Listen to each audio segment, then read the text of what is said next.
હાલ 200 નું બંધ, હાલ 400 નું, 800 નું, હાલ 1000 નું, 2000 નું, હાલ 3000 નું, હાલ 4000 નું બંધ, હાલ 5000 નું, 5000 નું બંધ, હાલ 10000 નું બંધ, 10000 નું બંધ, હાલ 20000 નું, 20000 નું બંધ. એમ ને હવે તો જોવી જો હે બાઈટ અને જોઈને તારી સામે હાલું.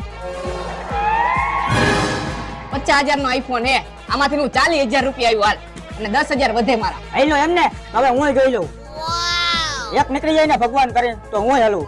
હે ભગવાન, આને એક પન્નું થોડું ખારું દઈ દ્યો. અમારો 50000 નો ફોન હે, એ 50000 હું આવ્યો. 50000 આવ્યો એમ ને. આ 30000 ની આઈફોન ની ઘડિયાળ હે અને 10000 રૂપિયા મારા વધે હે. 40000 થયા અને 10000 નો એન્ડ્રોઈડ ફોન. 50000 હું આવ્યો હાલ. 50000 આવ્યો એમને. એક કામ કરી, મારી પાસે પૈસા નથી, બાકીમાં ખોલી નાખ. પૈસા ન હોય ને તો વૈજા મારો ભાઈ ઘરે. આ રે પાકલ રોન. ઉભો રે તારા કરતા મોટી રોન પાકલ મારા કલેજા.